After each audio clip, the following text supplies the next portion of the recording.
Welcome, everybody. I'm Walter Isaacson, and it's good to have Marwan Muasher back here at this table. He's been our guest many times, Vice President of the Carnegie Endowment. This has been hosted by our Middle East programs. Most of you are familiar with it. We're just, yesterday we did Secretary of State Albright and the head of the IRC, David Miliband, and we're doing something in Prague day after tomorrow, which I'm leaving for tonight, with Mr. Blair, Tony Blair. Marwan is he has served as the Deputy Prime Minister, am I right, of Jordan, in charge of reform, and he does research now on the entire Middle East, also focusing a bit on Beirut, I think, at the Carnegie. He was ambassador to the U.S., ambassador to Israel, foreign minister, and played a key role in the negotiations between the Israelis and the Palestinians for decades. That's something we probably want to talk about, but first let me start with the book, which is The Second Arab Awakening, something you and I have talked about quite a bit. And let me let you, I see you have a few notes, I'll let you start off, but I'll also set you up with the fact that what I loved about the notion of it, even the title of the Second Arab Awakening, is how it plays off the First Arab Awakening, which you talk about in the book as well. So let me tee that up for you and let you start us off. All right, thanks. Thank you, Walter, and truly happy to be here at the Aspen Institute again. I call it the Second Arab Awakening because, as Walter said, I compare it with the first one, which was an intellectual movement that started in the mid-19th century in the Arab world, a movement that called for independence of Arab states from Ottoman rule and later on from colonial rule. And that movement later found its way into popular movements in the Arab world that actually worked for independence and achieved it. Where the first Arab awakening failed, in my view, is that post-independence, almost no Arab government has worked seriously to put in place democratic institutions, pluralistic systems that would ensure stable and prosperous societies from that point on. And I argue in this book that if the second Arab awakening is to be successful, it has to go beyond what the first one did and work for pluralism. I mean, it is almost self-evident to talk about pluralism as the operating system for stable and prosperous societies, and yet it is not self-evident in the Middle East. So far, the Arab uprisings, maybe with the exception of Tunisia, have not really used the word pluralism or the concept of pluralism much. They have been uprisings that were more defined by what they are against, despotic rule, for example, and rulers, but so far they have not yet articulated what they are for. And what the book tries to do is, one, explain why the Arab uprisings took place, but then move beyond that to talk about what what needs to happen if the Arab world is to move from awakening to pluralism. I can respond to your questions. Let me real quickly just push on the question of pluralism, which was sort of a surprising invention in the 1770s when they decided to pull together the colonies here. Is there something in the Arab world or the Muslim world that makes pluralism particularly difficult? Well, this is a region that has not known democracy, probably, ever. But I don't think it has to do with religion, as maybe with a culture that really has been under Ottoman rule for a long time, a centralized culture, a tribal culture that has not really been exposed to the idea of pluralism. Pluralism, of course, is not the answer to everything. I mean, just because you have pluralistic societies does not mean necessarily that you will achieve prosperity. But in my view, and I think you would agree, it has to be the operating system. In other words, it is a necessary condition if people are to move towards stability. But if you look at Tunisia, Walter, Tunisia is a clear example today of what can go right in the Arab world after 3 short years. We've all been focused about what has gone wrong in Syria, in Egypt, other places in the Arab world, in Libya. But no one looks so far about what has gone right in these transitions. You have a society in Tunisia that has been able in 3 short years to agree on a constitution through an inclusive process, a consensus document that has the approval of all forces of society, a document that upholds upholds total parity between men and women, upholds the principle of a peaceful rotation of power at all times, and a document that for the first time in the Arab world upholds the right to believe or not to believe. Right. Or not to believe. And this is agreed to by not just the secular forces in society, but by the major Islamist force in society. This is a first in the Arab world. And it shows you what can be done if indeed people follow an inclusionist process rather than some of the other processes that we have seen. Can you envision that happening in Syria? Syria suffers from what the Levant in general does in the Arab world, which is most of these countries have been artificial creations through the Sykes-Picot Agreement in 1916, where people of different ethnic and religious backgrounds were put together in artificial countries.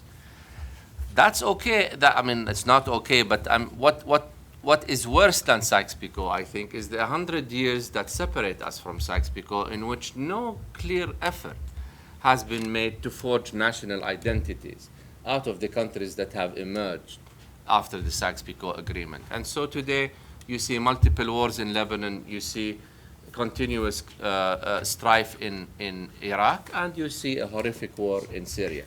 Syria is going to take, I think, a long time before it puts itself on a pluralistic course. I'm less worried about countries of North Africa, Egypt, Tunisia, Morocco, where the sense of national identity is much stronger. Egyptians have thought of themselves as such a long time before their modern nation state has been established. I worry about Syria, and unfortunately, I don't think there will be a quick solution. Well, let's talk about the whole Levant, Syria, Lebanon. Do you think that perhaps, if possible, it would be better to break up out of nation states into more ethnically aligned regions? No, that's exactly what I hope will not happen. Yeah. I mean, what is worse than Sykes-Picot is the disintegration, the dissolution of Sykes-Picot. You talk about ethnically pure states in the region. That is a sure formula for, for civil wars, for strife, for a long time to come. My book argues exactly for the opposite. That the Arab world needs to embrace diversity and treat it as a strength and not as a weakness. Do you see things regressing from that ideal in the past 20 years?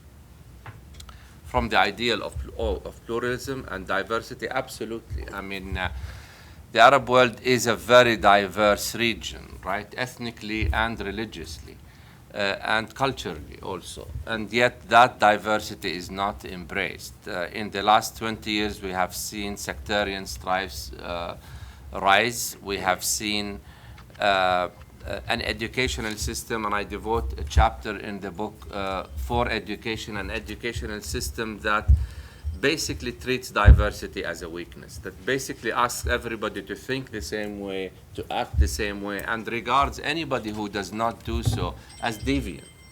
And I believe that one of the first things that we must in the Arab world pay attention to is a new educational system.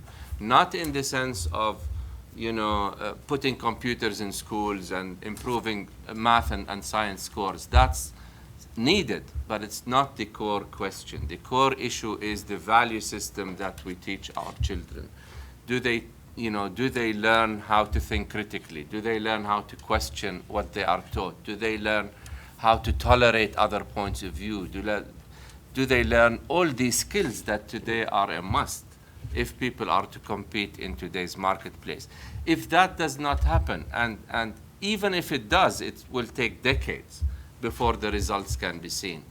But we cannot postpone this issue any longer if we hope that to end up in stable and prosperous society. Do you see the internet facilitating this process?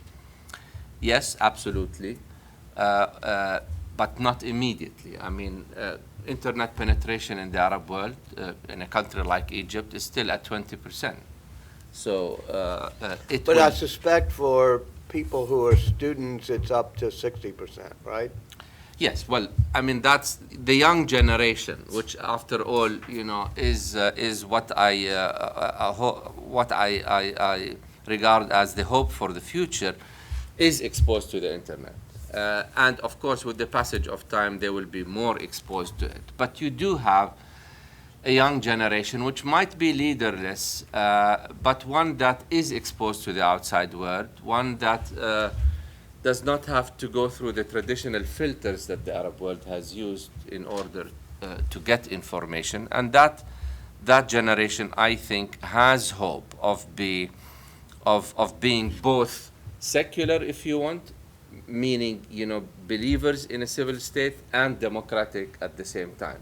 Today, the problem in the Middle East is none of the forces that exist are democratic. So whether they are religious or secular, they believe in selective democracy, meaning that they believe in democracy as long as the result is to their liking. If the result is not to their liking, they cease to be Democrats. And you see this very clearly in Egypt. When the Islamists were in power in Egypt, they attempted to dominate the political scene. They attempted to push through a constitution that did not enjoy the consensus of all forces in society. And today, the secular forces that are in power in Egypt are behaving in exactly the same exclusive manner that they accused the Islamists of doing last year. That is not a formula for success. That is not the route that the Tunisians have followed. And that is why Tunisia today is faring much better than Egypt. Most nation states have a national identity and overcome their ethnic divisions often when they have good, strong, autocratic leaders for a period of 2, 3, 4 generations. Do you think that would help the Arab world? I think what would help the Arab world more than autocratic leaders is, humane leaders, a Nelson Mandela, a Martin Luther King, a Gandhi, but they are not there. And Although we will say your country, Jordan, has had great leaders. Absolutely, King Hussein, and I want to welcome Queen Noor to I didn't know you were here. discussion. Your Majesty, good to see you. King Hussein was extremely wise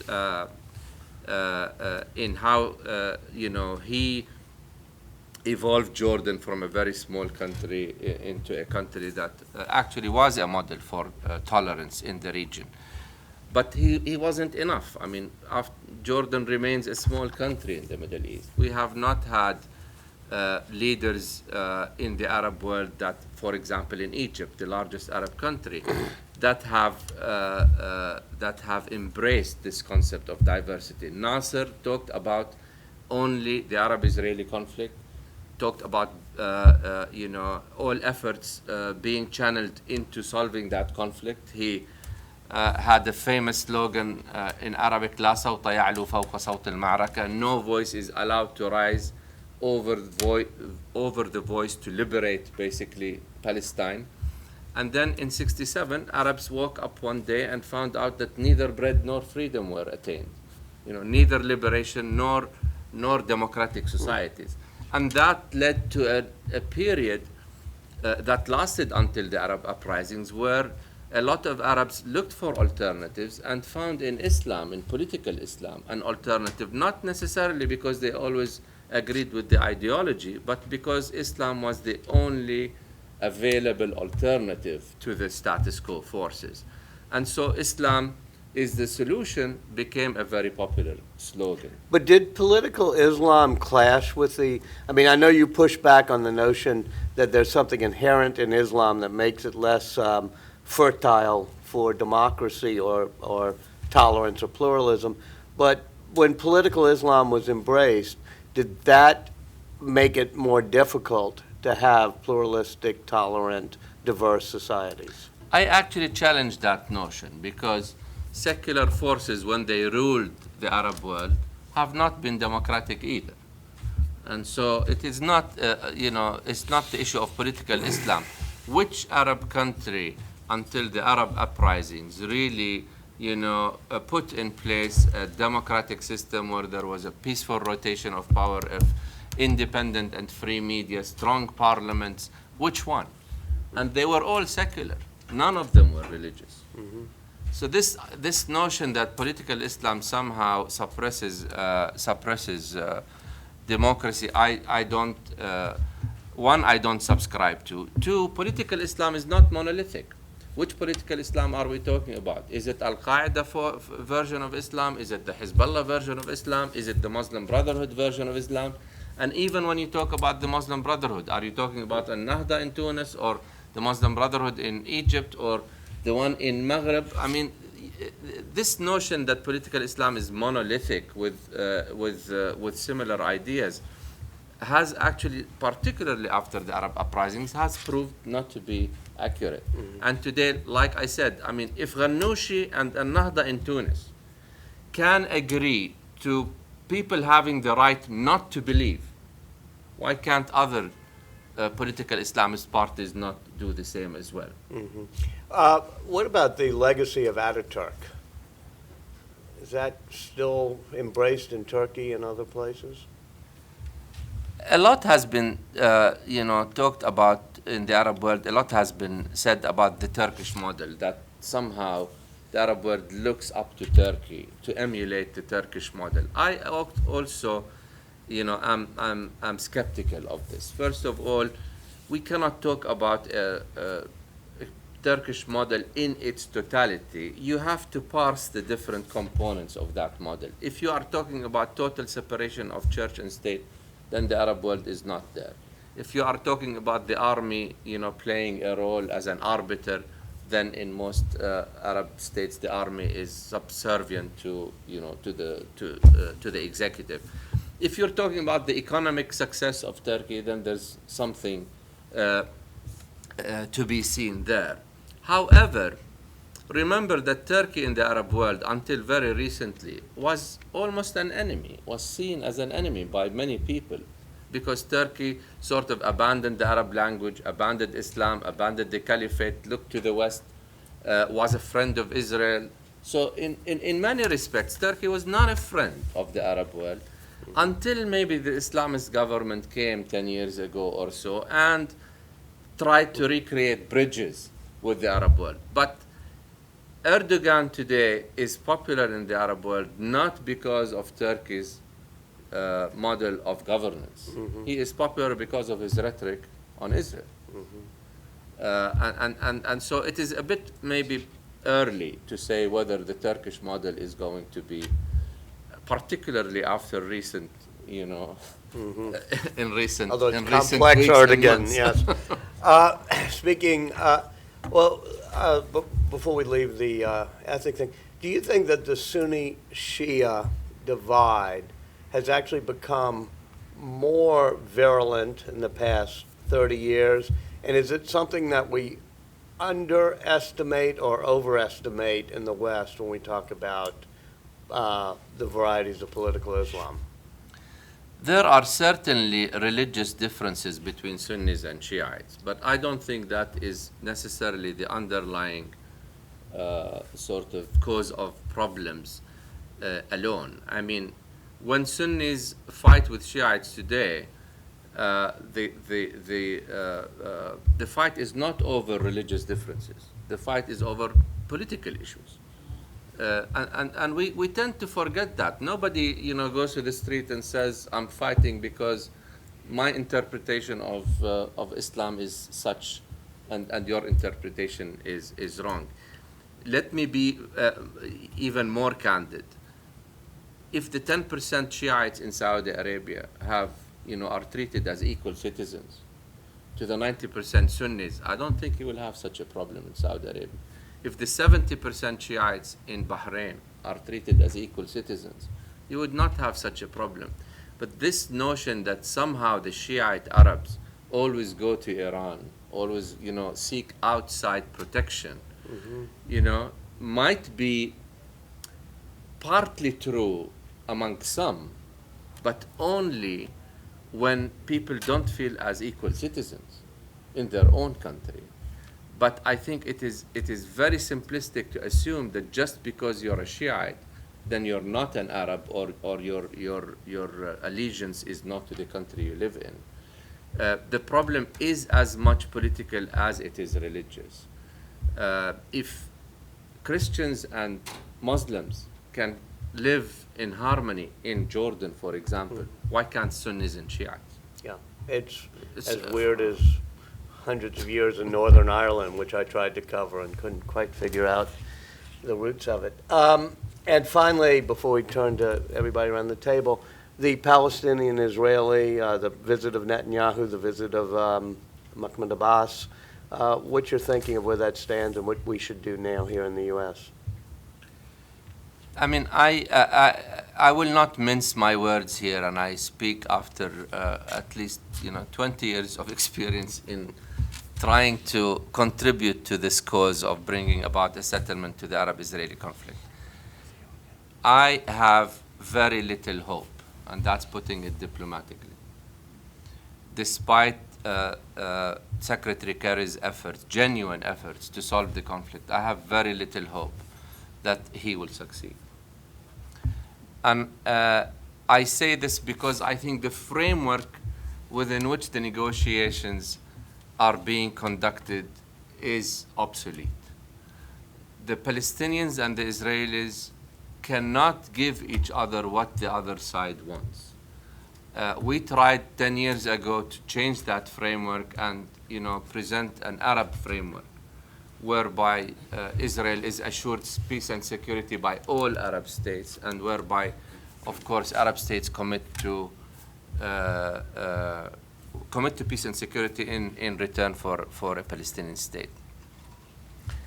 I don't see the peace process as a White House priority, to say it lightly. I see the White House priority as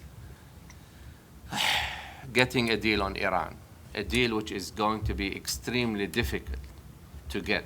And to get a deal on Iran, the White House is going to spend whatever political capital it has with Congress on that deal, rather than on the peace process. I think Mr. Netanyahu knows that very well. He can claim, as he has been doing, that he is engaging in a process, but he does not have a partner on the other side.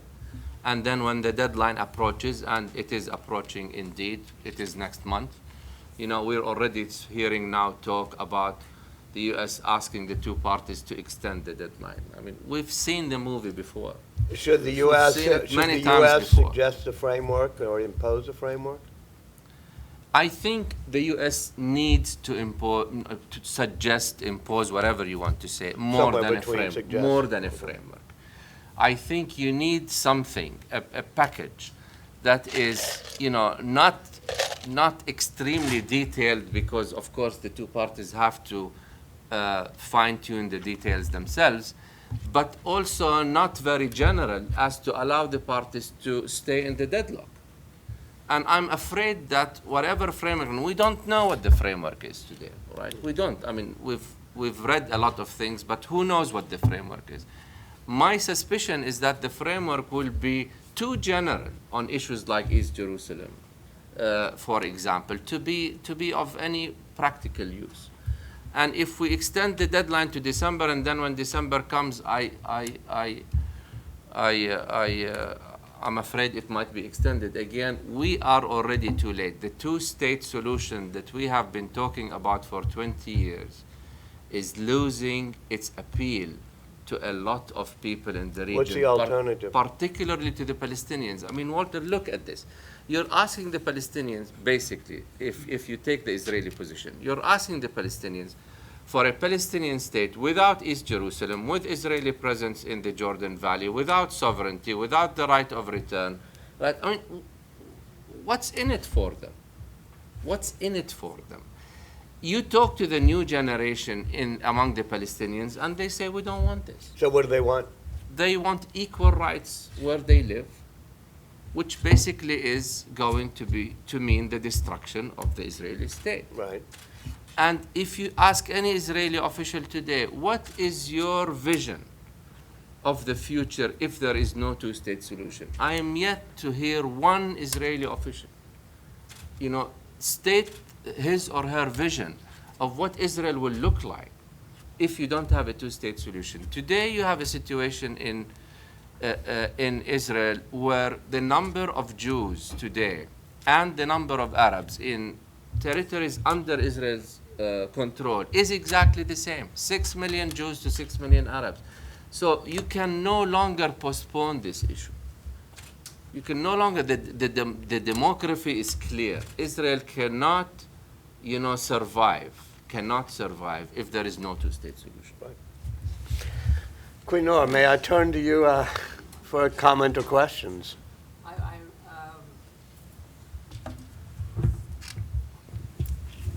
I've enjoyed reading the book very much, Marwan, and I'm so pleased that the Aspen Institute is providing one of your first, I think, venues for discussing it, and in Washington it has special value, I think. Let me just ask something very small, because it just plays off of what you were just saying, what you just asked him, Walter, which is, I'm just curious, and I'm sorry, it's not really relevant to the book, perhaps, but maybe the larger picture.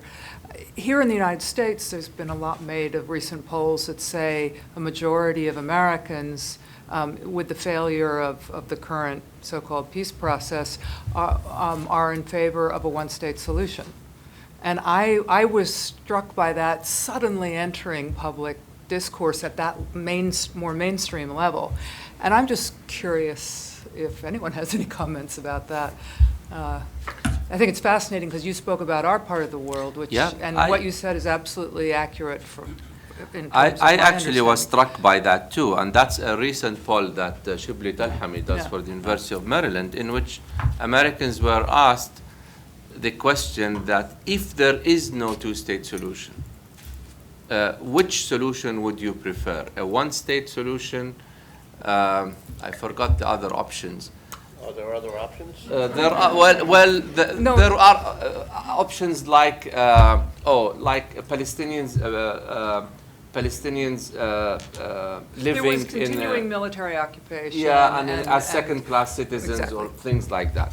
And the overwhelming, I think 70% or more of Americans said we would favor the one-state solution, which actually is striking. But at any rate, I mean, practically, I know when people talk about the one-state solution today, everybody is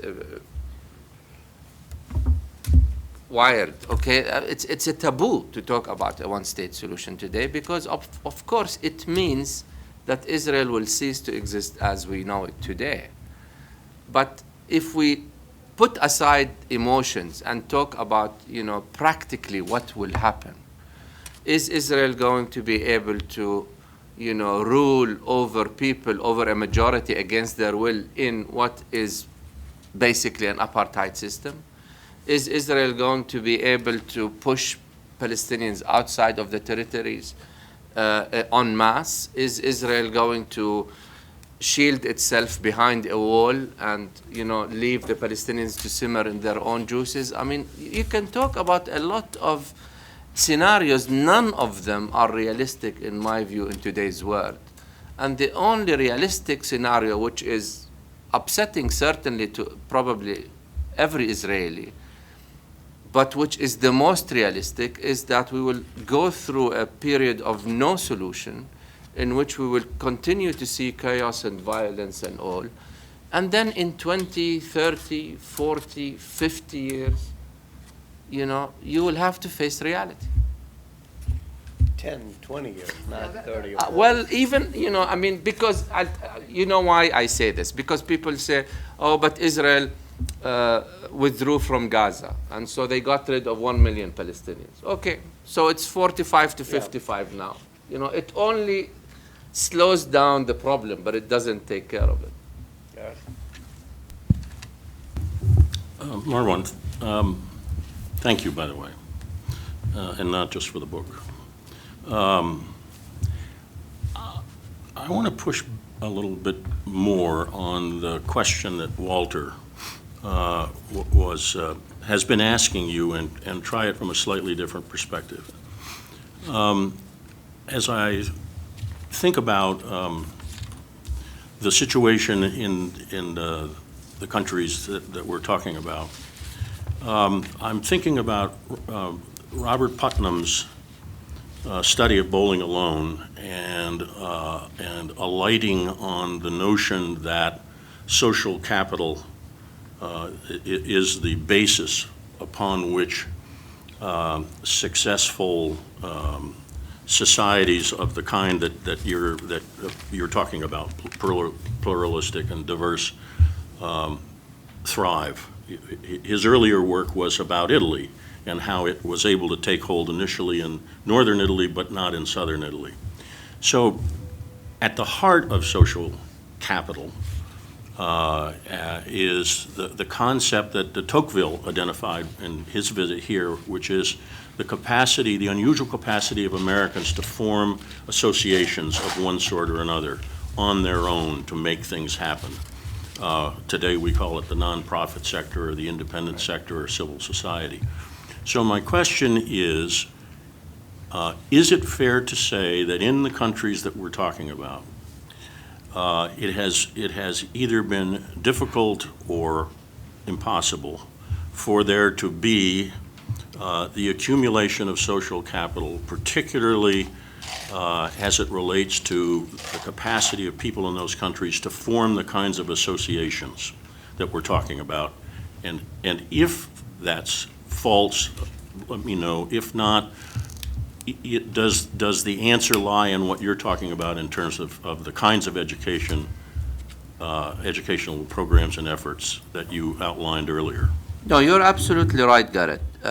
You're absolutely right. What has happened in the Arab world until the uprisings, and that is why I still have hope in the uprisings, not because of the way they unfolded in a short 3 years, and once again, no historical process unfolds in 3 years, but because the public space that was closed before, from independence until the Arab uprisings, that public space which was monopolized either by governments which ruled without systems of checks and balances, or by Islamist opposition that basically threatened the diversity, the cultural, religious, and political diversity of societies. Third forces were not even allowed to operate, whether in the form of political parties or whether in the form of civil society organizations. Today, the public space has been opened. Today, the Islamists and the secular elements both lost their holiness. Okay? 3 years ago, you can talk about Islam is the solution and nobody would criticize you publicly because they were afraid that by doing so, they might be criticizing God. Today, Islam is the solution does not mean what it meant 3 years ago, not just in Egypt, but in Jordan, in Morocco, everywhere. People are saying today, tell me how it creates jobs. Tell me how it improves my life. The same religious street in Egypt, and the street in Egypt is extremely religious and conservative. Every poll tells you that. But that same street, which brought the Islamists to power last year, went against them this year, right? And the message is clear. We are Muslims, and we we are practicing Muslims, but we don't want our government to tell us how to practice our religion. We want our government to worry about the economy. 70% of Egyptians, 70% want their government to worry about the economy. 2% want their government to worry about ideology. So the message is very clear. We're moving from, a phase when pan-Arabism was the answer to all the problems, through a phase where Islam was the solution to all the problems, to a phase today where delivery is the solution, right? Where if you deliver on economic needs, you are successful. Whether you are secular or religious, it does not really matter to most people, in my view. Now that that space has been opened, it is up to Arabs to decide what to do with it. Do they want to go the pluralistic route of Tunisia? And in Tunisia, by the way, a major factor in why the constitution was agreed to is the labor unions in Tunisia, who played a major role and who were neither aligned with the old regime or with the Islamist opposition. So today, the space has been opened, and Arabs have to decide what to do with it. But what I argue strongly against is to write off the Arab world, okay, by doing nothing and just saying this is an inferno and it will not work, and engaging as such in a self-fulfilling prophecy. People who want to preserve a certain lifestyle have to work for it, have to roll up their sleeves and work for it. In the past, Tunisian women, right, depended on a dictator, Bourguiba, to give them their rights. But that was not sustainable because it was not indigenous from society. Today, Tunisian women have full rights, more than Bourguiba gave them. But this time, through rolling up their sleeves and working for a constitution that has the consensus of all society. Christians in Syria, some of them are aligning themselves with Bashar al-Assad, right? Because they're painting themselves as a minority, because they're saying, not in return, but we are willing to look the other way as you slaughter our fellow citizens if you preserve our lifestyle and allow our women to go unveiled. That's not a formula for sustainable societies. You work for it. And that is basically what the book about. It's a call for pluralism. It's a call for action. A lot of people might think it's a romantic view, right, of an Arab world that does not exist. How can we talk about an awakening when we see what is happening in Syria? How can we talk about pluralism when people are slaughtering themselves in the street? But in my view, the true romantics are those who just, pontificate from a distance and expect that somehow the Arab world somehow is going to turn out well or not well without work being done on the ground. Okay. Marwan, thanks for a very eloquent, persuasive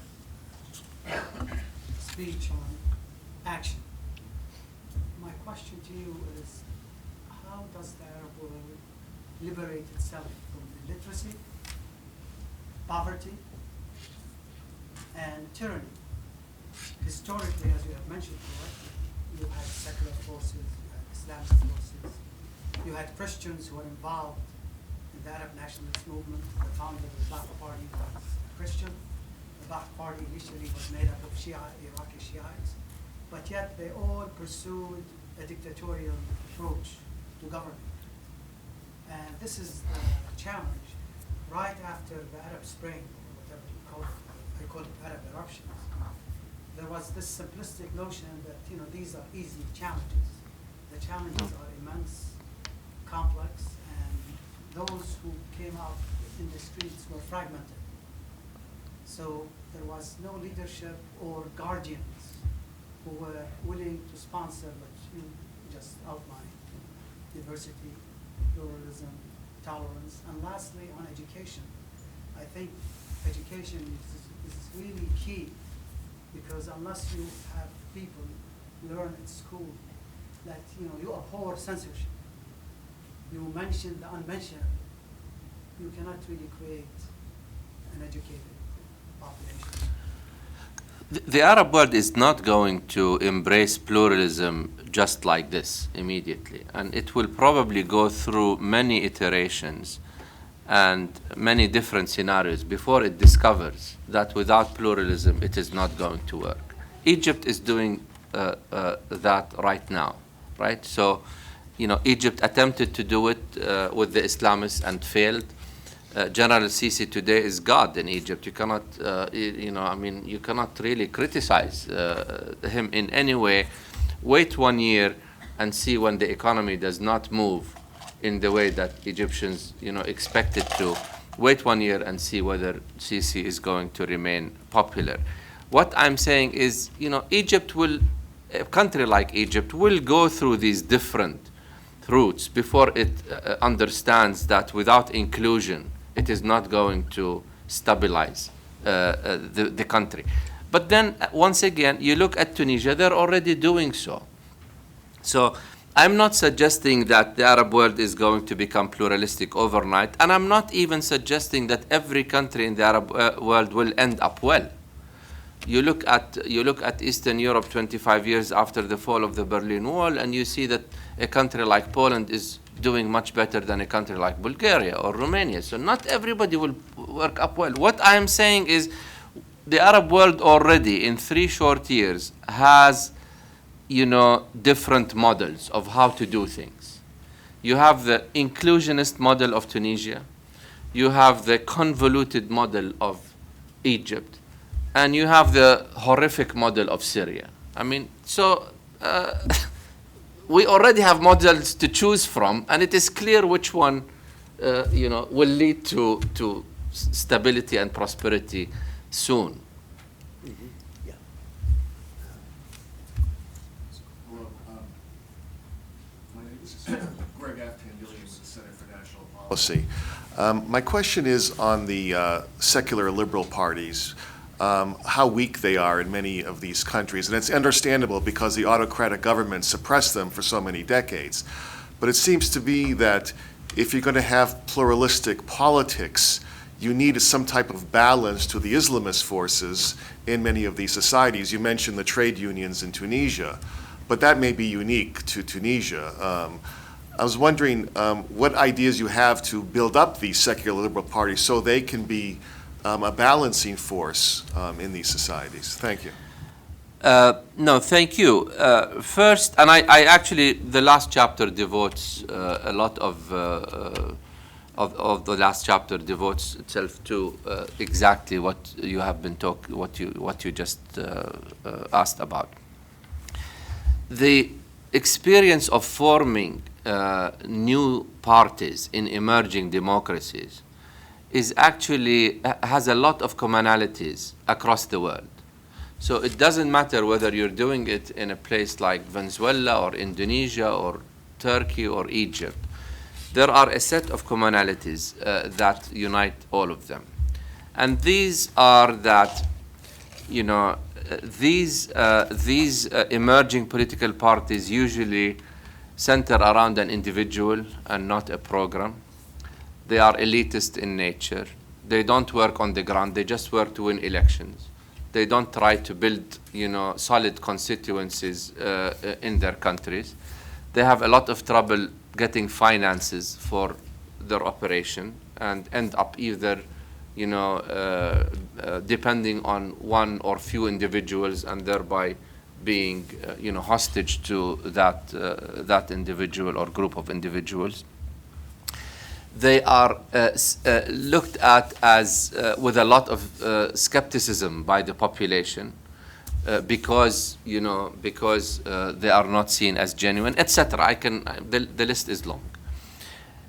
And those who do this, in other words, those who focus on elections first and not on building constituencies, those who who focus on individuals and not programs, those who don't consolidate their forces, and because in any transition, everybody thinks they have the solutions to everything, right? In the last Tunisian elections, 116 parties contested the elections. In In Spain, in the late 70s, 160 parties contested the first elections. Everybody thinks they have solutions to everything. So if you don't consolidate, if you don't build clear platforms, if you don't move away from individuals, if you don't find proper financing, and if you don't mobilize, and all this take a very long time, you're not going to create these alternatives that you are talking about. The problem with most secular parties in the Arab world is that, as I said, they are not democratic. They're not interested in democracy. They're interested in being anti-Islamist. It's not enough to be anti-Islamist. You know, it's not enough. You have to be for something. And we've seen this very, very clearly in Egypt today, very clearly. Being a liberal does not mean being democratic. You have to be both, liberal and democratic. And you have to, particularly in the Arab world, move, you cannot keep talking about ideology alone.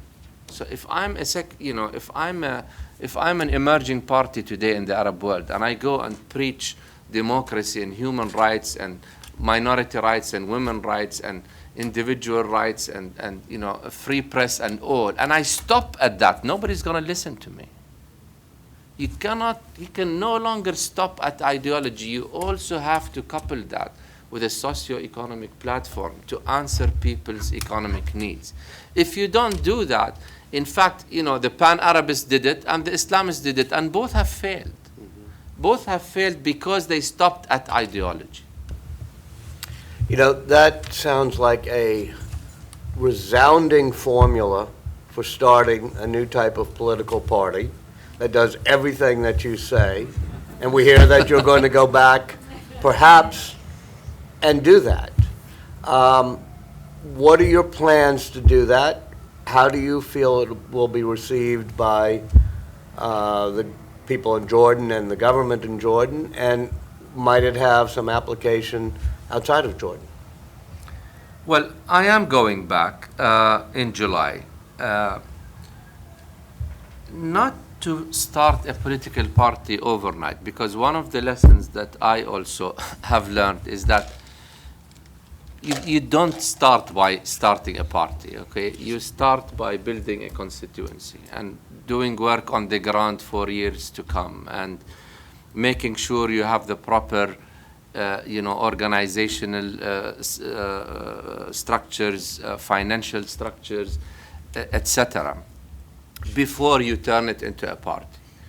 But I am interested in going back and starting a movement, if you want, that would work on the ground across the country and push this discourse. What I'm more interested right now than a party is the discourse. That pluralistic discourse is still missing in many parts of the Arab world.